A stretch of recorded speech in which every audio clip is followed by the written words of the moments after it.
is our high mileage Landcruiser that we've just driven down from Pretoria, and it's now in Cape Town in the hands of Paul Marsh and Hubert Snyman. They've just returned from a short test drive and have come back smiling, which is good. But now, what really matters. For them to decide what needs to be replaced, overhauled, or just cleaned up a bit, they're going to now take a very close look at the engine, gearbox, drivetrain, brakes, electrics, etc. and then plan the week's work ahead. So Andrew, from first call, I mean, it looks really good underneath here. I mean, I'll tell you why.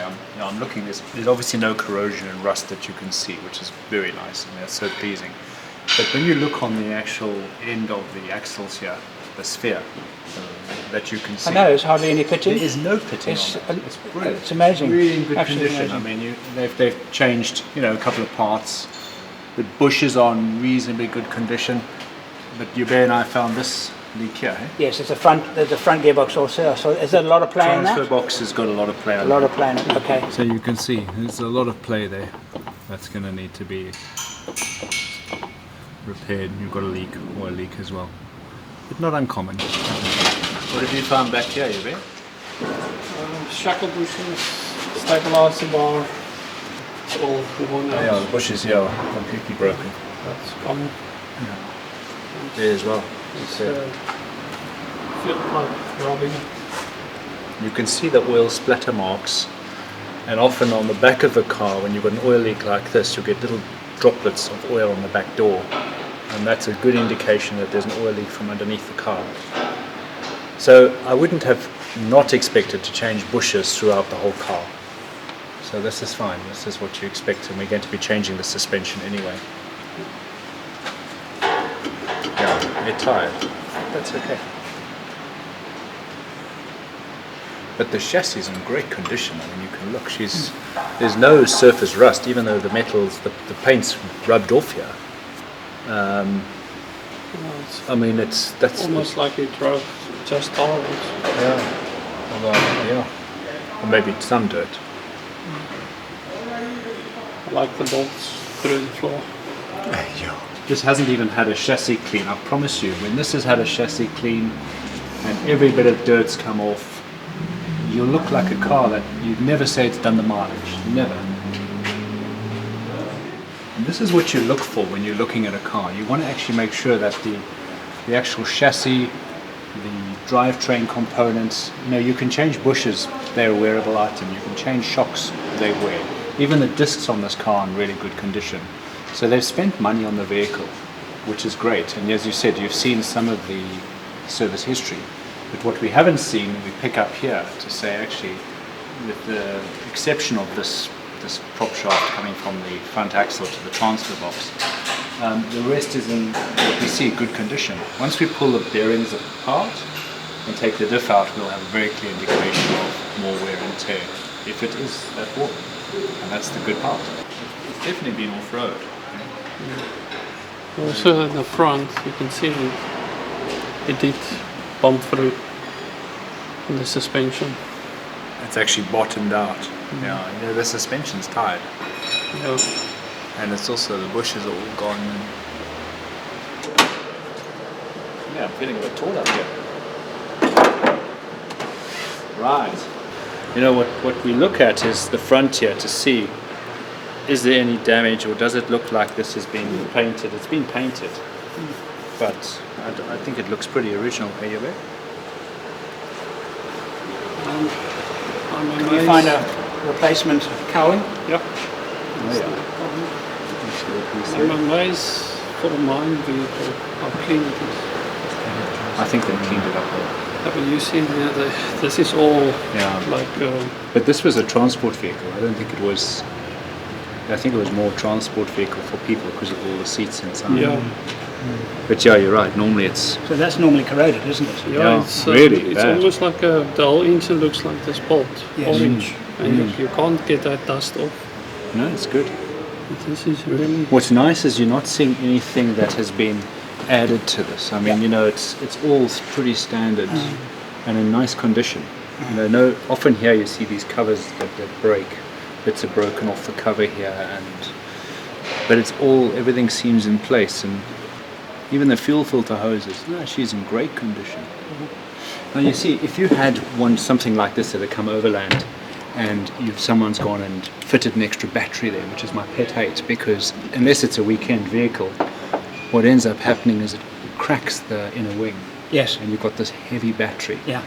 So, you know, that's nice to see. This is in pristine condition. If we put it next to the one outside, which is almost brand new, you'd probably find not much difference. Eh? It's in really good nick. You can look at the coloration of like the clutch fluid. People are lazy for cleaning that out. That's it's very dark. And the brake fluid as well.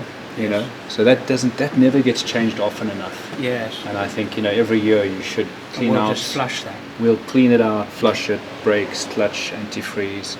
I know Terrain Team have got the new radiator which we're going to fit. Yes, I like the idea nice, of that. Very nice. Yes. And it's got a sensor, low water sensor, which is great. Okay. Yeah. And they have an upgraded alternator too. They've got an upgraded alternator which we fit. We've got the upgraded brake booster. Okay. So there's a lot of very nice parts which we've been fitting over the last few years. Normally you would replace the brakes altogether, but this has already got discs at the back. What would you say? Well, we normally would, depending on the weight of the car. You know, if the car is going to be a heavy build, yeah, we upgrade the brakes because it's a no-brainer. Yeah. If you're not going to put a lot of weight in the car and you're not going to put a lot in it, no, then leave it standard. Well, it'll be fairly heavy car. It will be. No, we will. You know, just from a point of view that anything related to safety and brakes, braided brake hoses, upgrade the brake disc. It's not a lot of money to give you the best possible braking, and in the grand scheme of things, that's safety. Yeah. Yeah, this is great, and we'll be fitting an extra fuel filter as well, yes, which is important going north. Yes. But from what we see, it's good. Aircon works. Yes. Not that well, but I think it might be the pollen filter could be, maybe it's never been changed. I don't know, I haven't had a look, so it doesn't actually vent particularly well, but people forget it is a pollen filter in the car. Yeah. But to pull that and swap that out, and also to clean and check between the radiator, or we take this out, we'll check the aircon condenser is good. Yeah. It doesn't work like new, that is for sure. Yeah, and also batteries, I mean, this is not a great clamp on the battery. And it's I see that so often. Yes. Yeah, I mean, you know, you need the battery properly held down and stabilized, which that's not great, and also that's not covered. Yeah. So that should cover little things. Yeah. But listen, in the grand scheme, I think we've got a good truck. Yeah. Excited. So we're going to take the engine out and put a different one in. Yeah, one HDT. One HDT. Don't Do you laugh. mind? We've got one. Do that. We've got one. Let's go big. Lexus we have. Don't tempt. No, man. Actually, the one HDT is. It's nice. That in this is Yeah, that fantastic. is lovely. We've done that, and we've turned them back to permanent four-wheel drive. Upgrade the gearbox as well. Yeah, we've done it all. We might need to talk about that. Maybe not now, but maybe later. Nice. Yeah? You can get that. It's the best way. It's getting the engine, but a good engine like that. I mean, you might find more in Australia than here.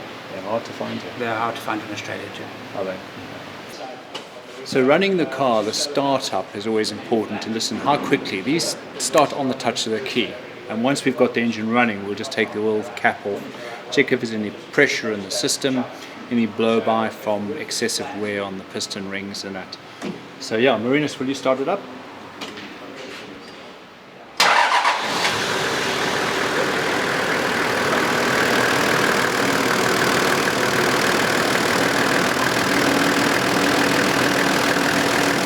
So you can see, very little.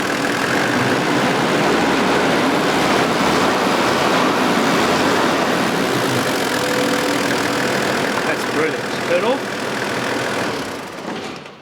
Crankcase blow-by. Yep. None. And you know, no, she's great. I think what we're seeing here is, and part of the history is, you've lucked out really well with this, because this looks like it's almost a really good engine. You know, the condition of the engine's great. the piping, you know, even the pipes we look at, the auxiliary pipes, the heated pipes, they're all in really good condition. So when you're looking at an engine like this of this sort of age, you know, normally you'd find the pipes all hard and corroded. Vacuum pipes, if you pull them off and you check them, they're often cracked. Yes. Okay. That's that's still good. Yeah. So you know, those little things are telling us a story, and what we're finding is the condition overall is really good. She starts on the key. There's no blow by. It's great. So yeah. Fantastic. That's Good. fantastic. Yeah, it's really good. And I think this is the important part when you look at an old car. You know, if I know a car has come from the coast, I won't even look at it because the rust that you pick up is you're never going to get rid of it. But a car like this, which came from the north, Johannesburg, Pretoria, somewhere around there, it's never been subjected to harsh environmental conditions. So surface rust will not appear on here, which is really a big thing. Then there's no real accident damage. You're seeing signs of money being spent on the car. So yeah, good. I look forward to us stripping it down, and we're going to now pull off the wheels. I'm pull down fascinated the bearings. to see what 500,000 kilometers represents in terms of wear and tear on the moving components. Well, I think that can vary from vehicle to vehicle, you know, depending on what you get. So when you look at a vehicle, you're trying to get a full picture. Did they look after it? Was it serviced regularly?